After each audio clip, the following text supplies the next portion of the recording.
Hey guys, welcome back to my channel. Today I'm doing another laundry chat. I have quite a lot of laundry to fold today. I think I have 2 full baskets plus a dryer full. So I don't think I'll do all of it, but I'm going to start and just chat to you. I know that a lot of you enjoy hearing these laundry chats. I've been liking videos like this as well, just where people are just kind of talking and chatting, or Instagram lives where people are just talking and chatting and things like that, because it just sort of helps pass the time and get your mind off everything that's going on in the world. Today I thought I would talk a little bit about my childhood, because I don't think I've really talked about that very much on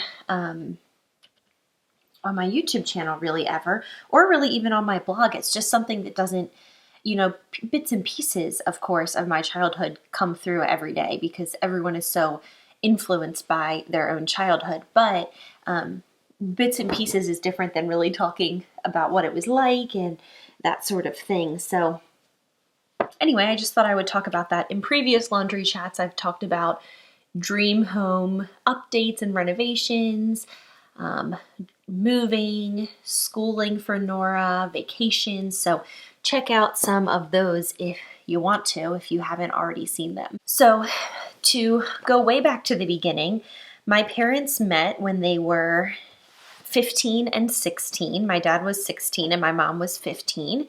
And they were walking on the boardwalk in Ocean City, Maryland, and hanging out with their friends. My dad was with a group of guy friends and my mom was with a group of her girlfriends, and they bumped into each other, the two groups, and I think one of each of their friends knew each other, but my parents didn't know each other. And they met and they hit it off and they became, close really quickly and kind of started to see each other while they were at the beach for a week for their vacations. And I think they got together and spent some time together and things like that throughout the week. Well, evidently they both started to develop feelings for each other. But I mean, they were so young, 15 and 16. And I guess when they were walking down the boardwalk one night, my dad was being really, because they were with their friends from what I remember, and he was being really coy and he grabbed my mom's hand to hold her hand for the first time, and she didn't know what to make of it. So he was trying to be really subtle because they were with their friends, and she just started swinging her hand as much as she could to kind of make light of the situation. And they always joke about that. But anyway, they started kind of hanging out while they were at the beach, and they found out that where they were living, the homes that they, were living at the time, both of their childhood homes, were just maybe 2 miles apart, 3 miles apart, So they lived really close together, even though they were away on vacation full time during the year. They lived close together. Well, so they dated for a little while, and then my dad went off to college, and he went to college in Pennsylvania. He is an electrical engineer. So he went off to college, and my mom still had 1 more year of high school. And they dated all 4 years of college, and they got engaged and married during my mom's senior year.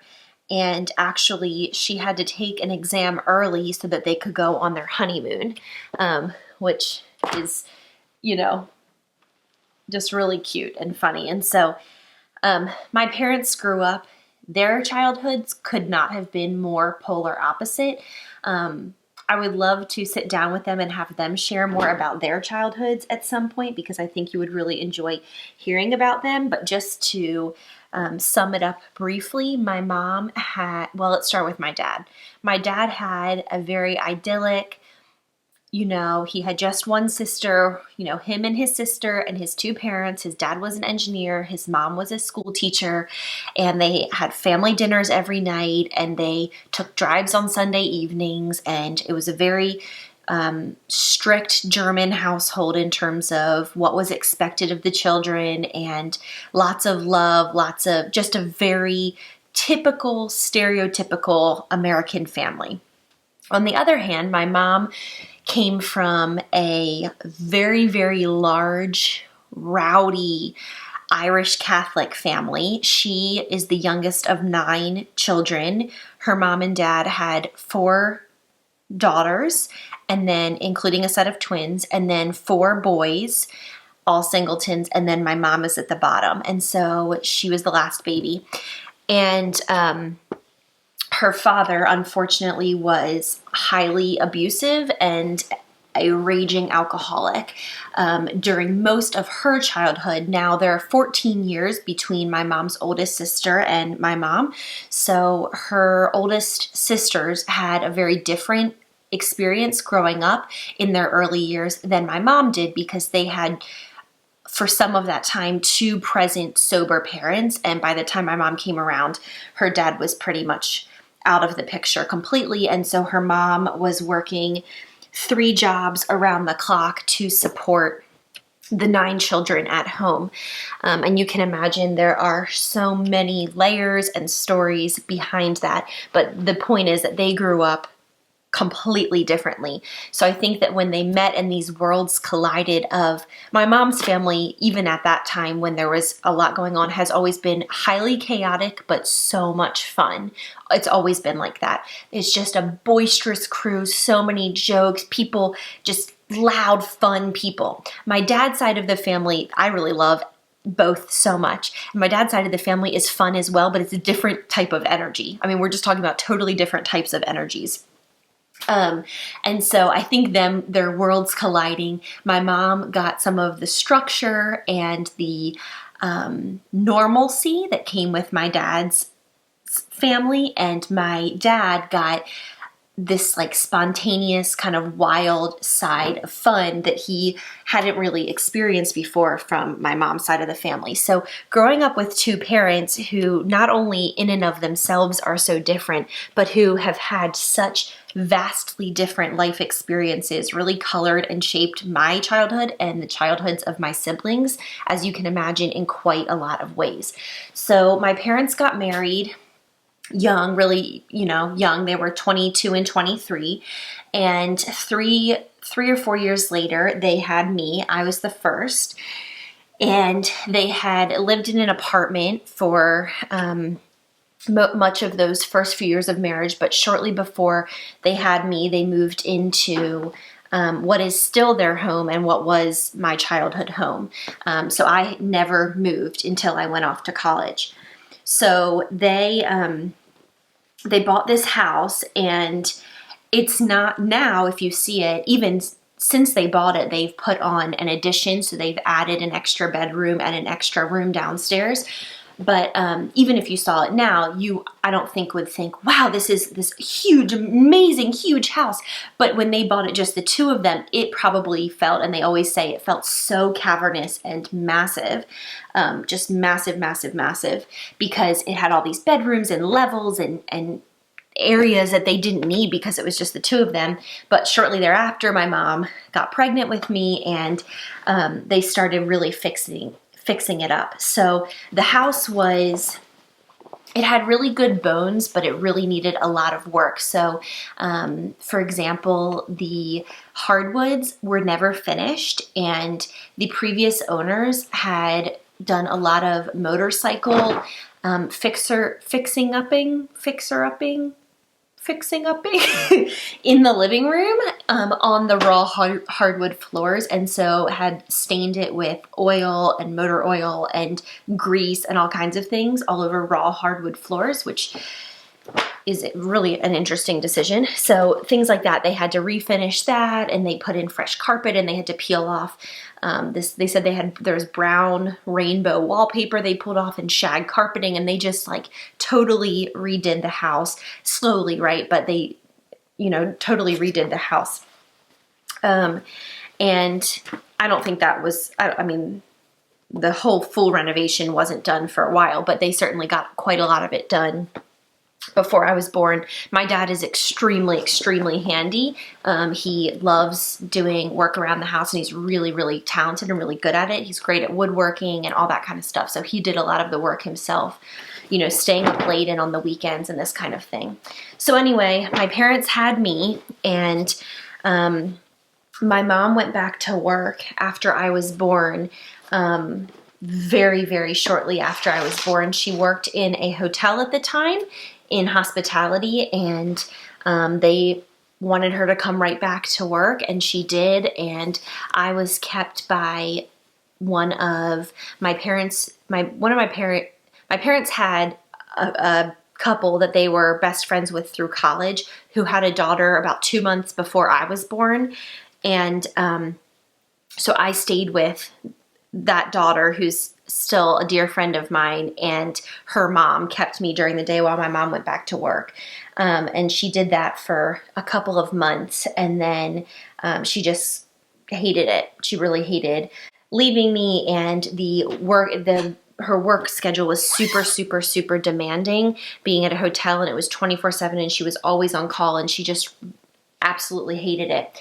And so they made the decision for her to stay at home at some point. I don't know exactly how old I was when that decision was made, but I know for the first few months of my life, I was with her, Miss Laurie. So I don't know exactly how that went down, exactly the timeline. So by the time my sister and I are 2.5 years apart. And by the time my sister came around, my mom was fully staying at home. So I'm not totally sure on the timeline of that. But by the time Allie was born, my mom was a full-time stay-at-home mom. She always had like side hustles going on. She was always selling different things. At one point in our life, she worked as a waitress. She went back to waiting tables. She just was willing to do, because it was something she could do at night, and she had always done that to get, she did that to work her way through college and things like that. So my mom has always been such a hard worker, and that's something she really instilled in us. A sense of, you do what you have to do for your family, and you're not above anything. And so, you just get down and you do the hard work. So anyway, she did a variety of different things. So she was never not working, but she wasn't working a traditional job, if that makes sense, for much of my childhood. So Allie was born and Brett was born. I have really fond memories of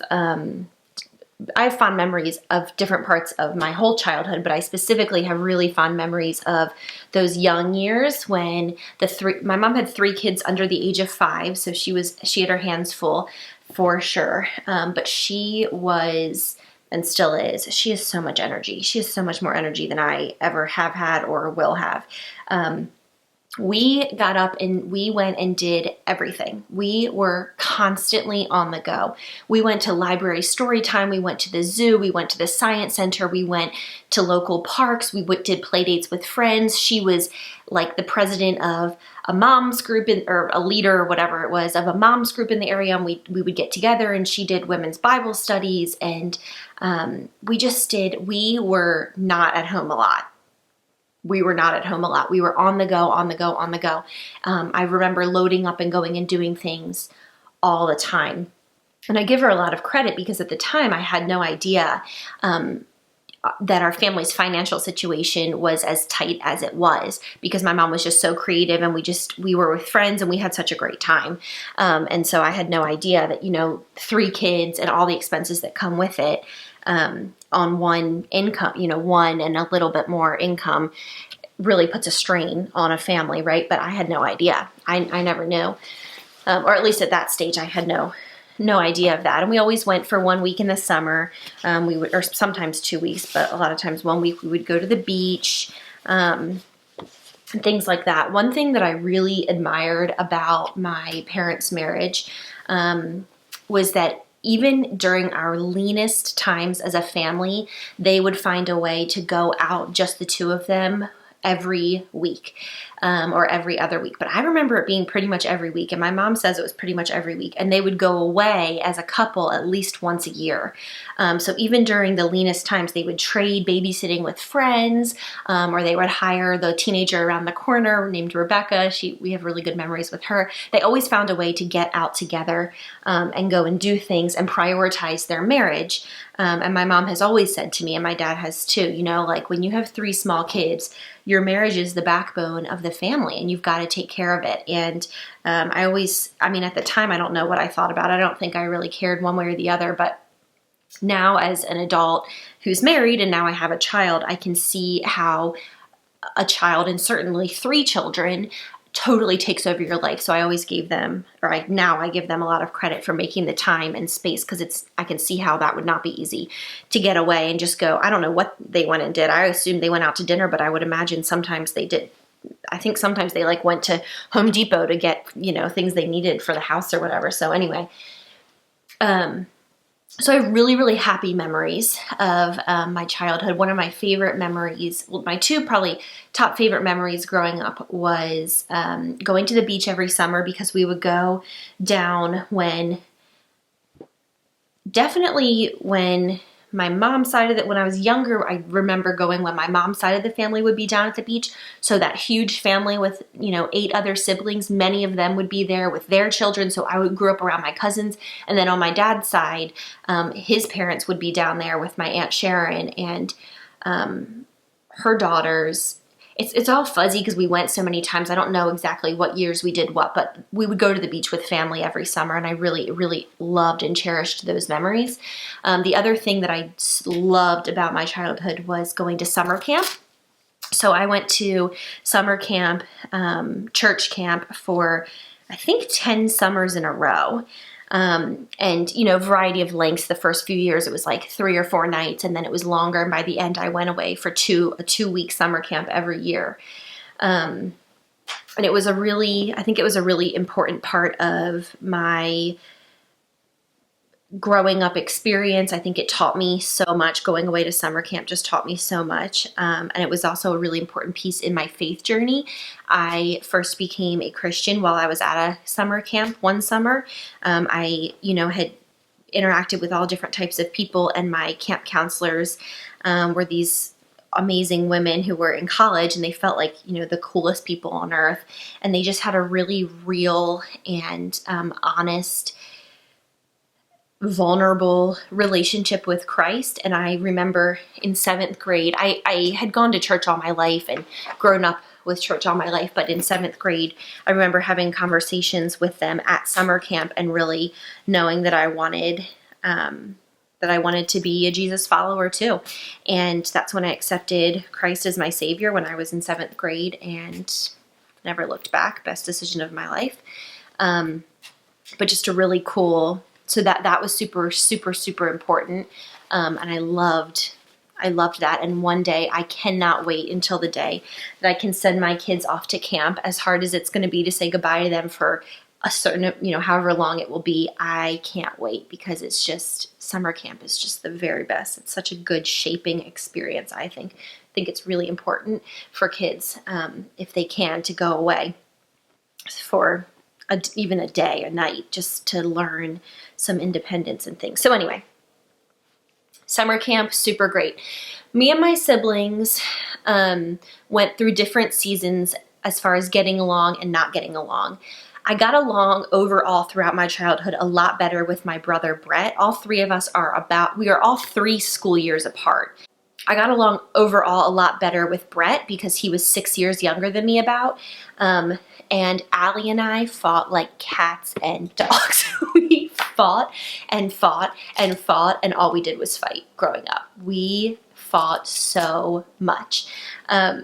We just were pretty close in age. I mean, 2.5 years is not very much, and we just fought about everything. I mean, just everything. We had some really fun times too. I can think of so many really, playing hair salon and playing trading spaces and redoing each other's bedrooms and all this kind of thing. But we, to be honest, didn't get along for a lot of our young childhood. We really didn't start getting along at all until maybe high school, and then we really started getting along better in college. And as we've gotten married and moved into young adulthood, whatever you want to say, that's when we've gotten super, super tight. So hold out hope if you are younger and you don't get along with your sister. We have both been there. Allie and I have both been there. We were just joking about it the other day on FaceTime. We're very different people. We see the world very differently, and we were not mature enough as youngsters to appreciate those differences, and so we just fought all the time. That's all we did.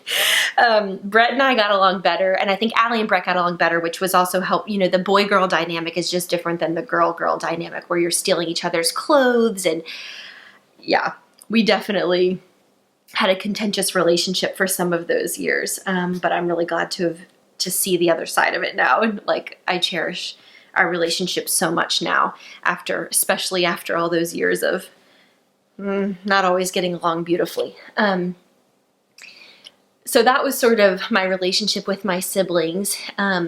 This video could be so long if I'm talking about my whole childhood, so I'm just going to kind of talk about pieces of it. My the way that we were raised was interesting again, right? We have those two sides of my dad's much stricter, much more square type of childhood, and my mom's kind of wild childhood, pulling on two sides of the rope. And so I feel that I was raised in a home that I think that I had very high standards in terms of what was expected of me. I knew that I was expected to get A's and B's in school. I knew that I really knew I was expected to respect authority. But we were also allowed to have fun. Like, I remember doing things that I can't imagine allowing my children to do that my mom let us do. Like, we would take all of the couch cushions and put them at the bottom of the stairs and jump off the stairs. We called it pillow pile. We would jump onto this pillow pile, and we did that all the time. Seems highly dangerous, but we had a blast doing it.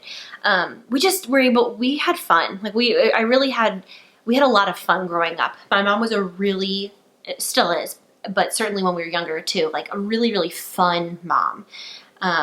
We did a lot of fun things as a family. I think some of the things that we did were out of the fact that she never had the opportunity to do that. Like, she always wanted to go to camp, and she raised money when she was, I think, a junior or senior in high school to go to camp for a week in the summer. So she made the point and like sacrifices to send us to camp. We did all kinds of swim teams. We played lacrosse. Sports were a really big thing in my family. Both of my parents are very athletic people and always played sports growing up. So when we were growing up, we had a rule in our family that we all had to choose one sport to play every season. And so, gosh, you name it, I've played it. I played basketball, I did swim team, I did dive team, I played lacrosse for like 13 years. I played soccer for 11 or 12, I think. I did field hockey for a summer camp. All kinds of sports. My favorites were, tennis. I played tennis for a long time. I even played tennis in high school. My favorites were tennis, lacrosse, and soccer. I also liked swim team. My least favorite by far was dive team. I hated being on like display, like people watching. I hated it. I just hated it so much. I was not good at it. It made me nervous. That was not the sport for me, but I tried it and it was fun. My parents coached a lot of our sports. They were very involved in that way. And so that was a really fun thing that we did as a family. Our family personalities and dynamic was very high and low at times. So every person in my nuclear family, including me, we all have hot tempers.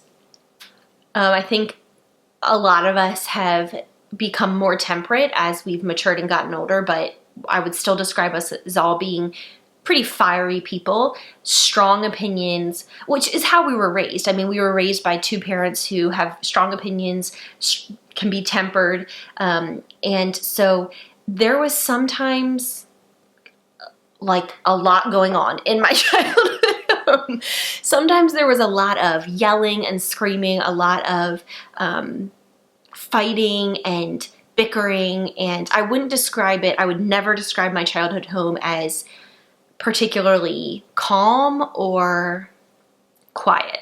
I would certainly not use the word quiet. We had a really happy home, but it was loud, sometimes chaotic, like that. I think some of you are probably like, yeah, that's exactly how my home was. It wasn't like an unhappy home. It was just there was a lot going on all the time. There were always people over. There was, always, somebody was always getting into an argument. There was lots of yelling, and there was just like a lot of noise. Like if you picture like a stereotypical like Italian family, we are not Italian, but it was exactly like that. Like it was exactly just people kind of at each other's throats all the time, but in like a loving way. I don't really know how else to describe it. I think some of my childhood friends, if they were to watch this, would be like, yes, that's exactly how your house was. Like it was always fun and loud and kind of crazy. And there were parts of that that I loved. And honestly, there were parts of that that I really struggled with, being highly sensitive, being an introvert, the noise.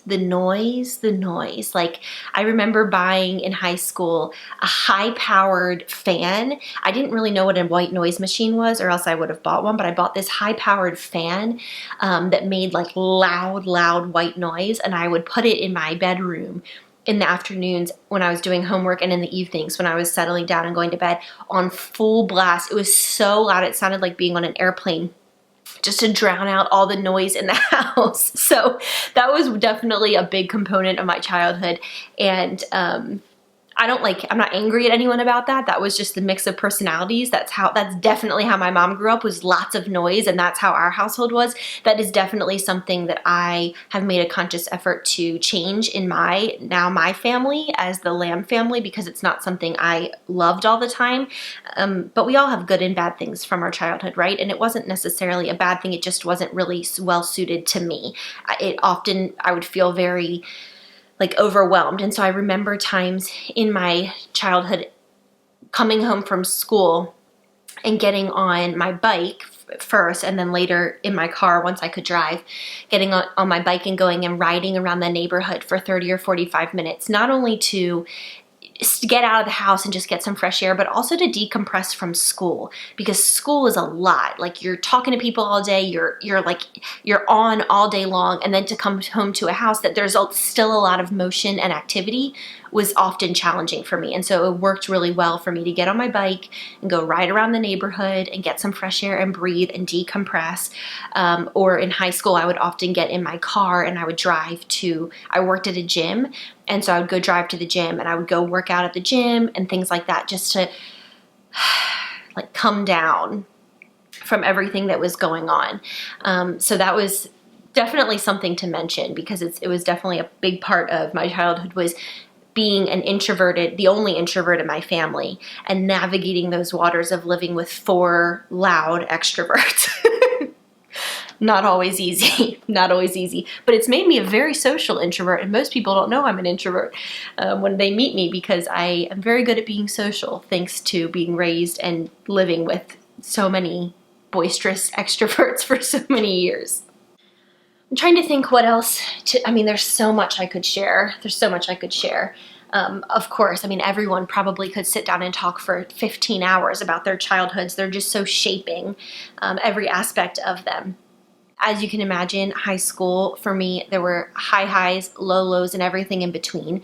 All of the hormones, all of the social pressures, all of the navigating a variety of different things, figuring out friend groups, figuring out what I wanted to do with the rest of my life, figuring out college, figuring out just everything. But getting a car was like so amazing. My dad passed down to me his 97 Honda Accord, which was a stick shift. So I can drive stick shift. I drove that car for several years. I'm very good at stick shift, and proud of it, as you can tell. So I drove that for a while, and that was sort of that. So by the time I was nearing the end of my high school experience, I was feeling very, very ready to go off to college. That's one thing that I feel that my parents did an excellent job of, was preparing me and us, but I can only speak for myself, for the real world. So we knew how to do our laundry and did our laundry from the time we were 13 on. We made breakfast for ourselves. We made lunches and packed our own lunches starting in middle school. We were responsible for cleaning our rooms. We were responsible for loading and unloading the dishwasher. We knew that when my mom came home from the grocery store, we were expected to go out to the car and help her bring the groceries in. when we were having people over, we were expected to vacuum and clean bathrooms and help set the table and help cook and prepare for the guests. All kinds of things like that. And those kinds of values and those life skills, truly life skills, I'm so grateful for, and that I will be mimicking that for sure with my children, and with Nora, you know, and any future children that we would have, because I think it's just so critical to know how to do things, like, you know, to know how to do your laundry when you get to college. You should know how to do that. You should know how, I think, to obviously do things like dishes, but even more than that, I think you should be able to host a small dinner party. If you're having 6 people over, I think as an adult, it's important to know how to cook a meal, even if it's easy and it's like spaghetti, you know, and meatballs and a bagged salad. I just think those sorts of those really are, to me, life skills. And those were very much instilled in us. We had a lot of responsibilities. We never got allowances growing up. Our allowance was living in the house. We definitely didn't have an allowance. I'm not against an allowance, and I see the value, and I think Riley got an allowance. I'm not like against that, but me and my siblings, we did not get allowances. I'm unfolding. Can you see this is Riley's socks, and I'm unfolding them. If you've been watching my weekly vlogs, you know what I'm talking about. Unfolding. I am rolling them all the way together in my little packet way, though. So anyway, I'm sure there's more I could share. I have a lot of great stories from growing up. You know, like every family, we've had our highs and our lows as a family. I'm so grateful for my nuclear family. They have truly shaped me. I love our relationships from the, you know, years past and now. We are all in a really healthy place now. I think there's a lot of mutual respect and understanding now among everyone. I think it was a hard transition there when the 3 of us kids were all becoming adults. Now I'm married with a child, Allie's married with a child, and Brett's out of college, you know, and working full time and that sort of thing. And so now we don't have a family of 2 adults and 3 children. We have a family of 5 adults. And that transition from having, you know, 1 adult child and then 2 children and then 2 adult children, you know what I'm saying? That kind of shift into us all being adults, I think for everyone was just kind of awkward. And we have made it to the other side, and it's really special now when we get together for holidays and events and vacations, because we're all adults. And so we, like, one night Brett will cook, my brother will cook dinner, and one night Allie and Tommy will cook dinner, and one night me and Riley will cook dinner, and we all take turns. Like, we'll go out to, you know, a meal, or we'll go out for ice cream, and we'll all take turns, you know, paying for everyone and treating everyone. And it's like it's adults, and there's something really special about that. But that transition, I don't think for any family unit is super simple, because it's like you're trying to renegotiate boundaries and learn about the new dynamic of, like, my nuclear family is now Riley. Well, that's not true. My family unit is now Riley and Nora. My family of origin will always be my mom, dad, and 2 siblings, but my family unit now is not them. When I got married, that changed, and now with a baby. So, anyway, that's another thing I think that we could all talk about for a long time. So I'm going to end this here. I would love to hear about your childhood experiences. I'm sensitive to the fact that some of y'all probably had childhoods much like my mom's, that were tumultuous, difficult, abusive, and a variety of different other things. And so I understand that not everyone had a perfect, happy childhood. And I think there's going to be some of you who have, and I just think it's important that we all respect and honor the fact that none of us had control over the way that our childhood went, right? We all were born into the family that we were born into. But I would love to hear about what that was like for you, and what growing up was like for you, and what things from your childhood you have taken into your adulthood, and what things you've left behind. And just if you want to chat with me about any of that, I would love to chat with you. So thank you guys so much for watching. One last sock fold for the road.